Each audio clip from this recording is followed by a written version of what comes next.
How's it going, everybody? It's been a little while since I've done these unboxings. This past month's been absolutely crazy work-wise, so I haven't done a whole lot of anything, even fishing. I'm going today. If the rain stops, I might just do. If the rain continues, I might just do some shore fishing.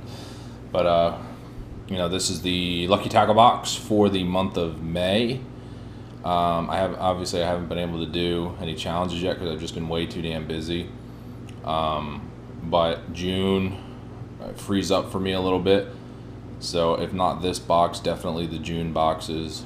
And we'll be able to get June, July, August, September, October, November. So that's a good solid 6 months worth of challenges. So should be good. But without further ado, let's get this started.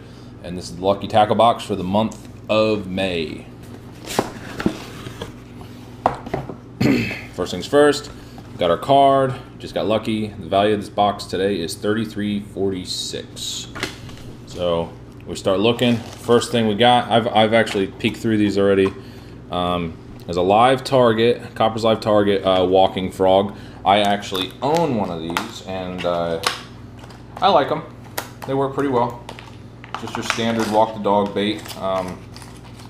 Sometimes they don't want that real linear pattern. They want something a little different, and the translucent bottom always works really well. It reflects really well, and it's got a nice side to side. I would suggest working this on a little lighter line.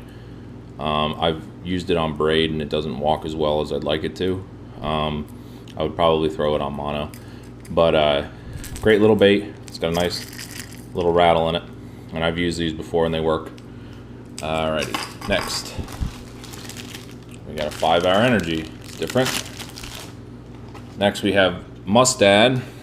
You can see that Mustad Ultra Point 4/0 extra wide gap megabyte hooks. Basically, I believe the thing about these is the hook points are thinner and sharper. At least that's they're pretty much a thinner, sharper hook point. So it's an easier penetration into the fish's mouth. You don't have to set the hook as hard. For a 4/0 hook, it's kind of small. Pretty strong though. You get a 5 in a pack. Pretty standard. Not a bad hook. Alright, next is Fish Hog, and this is, not sure, I'll have to look at the card. It's got hog sauce, which is probably going to stink. Not too bad. Standard long ribbon tail. I like the color. It's a good Clearwater lake color. And even sometimes those greens and yellows work well in the scummy water too. But your standard ribbon tail worm. What else we got? We got a Fish Hound. Crank it. This is a NBS 3.0, dives 3 to 5 feet. Not a square bill, but it's got a real flat profile to it. I'm not going to take it out in a shad pattern. 1/2 ounce. The Crank Hound NBS. It just looks like a pretty standard crankbait. I don't use crankbaits a lot, but it looks like all the other ones that I use, so should be good. Obviously, you have your Big Bass magazine. This is with Casey Ashley, the guy who won Bassmaster Classic. Croak for Big Bass. I'm gonna guess that's probably frogging. I hope. I love frogging. Pitching and flipping videos, which they're getting into, not necessarily up here, but since we haven't had any rain up here, we're starting to weed out. So going to be some good articles. And finally, you have the Z-Man. I got the Z-Man lizards and pumpkin with a chartreuse tail. I love Z-Man products.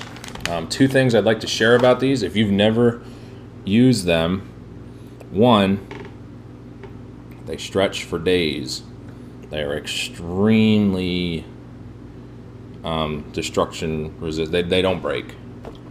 2 things that you got to realize though with a lure that doesn't really break and you can just stretch it forever is, 1, it's really hard to For me, I mean, you could do it, but it's really hard to weedless rig these with a, a straight Texas rig, because when you bury that hook, a lot of times it stretches so much. If a bass just nibbles on it, you're not going to get the point through.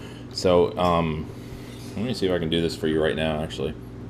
So you would take like a regular hook and poke it through, okay, and then you bury it. Instead of burying it on the other side, you would just have to let it sit on top. Don't bury that point back in, because if you see this, if a fish barely nibbles it, it'll pull that plastic with it. So just keep it right on top. It's got enough stretch that it'll just be fine, just right on top. But great baits. Other thing too, if you're one of those people like me sometimes who likes to put soft plastics just in a tackle box and not leave them in the packs, do not take these out of the pack, because they will ruin everything in your box. There's something in the way they make the plastic that just completely destroys, like it just melts other plastics. So keep these separate from everything. But again, Z-Man 10X Tough plastics, I love them. They work. They're real good on. I like them on a jig head a lot of times. But if you are going to Texas rig them, don't text pose the bait. Basically, don't put it back in the plastic. Just let it sit right on top like that, because otherwise you're going to miss some fish. So again, thanks for watching. Probably won't have a challenge on this. I may do some individual videos where I'm just catching some fish using these lures for sure.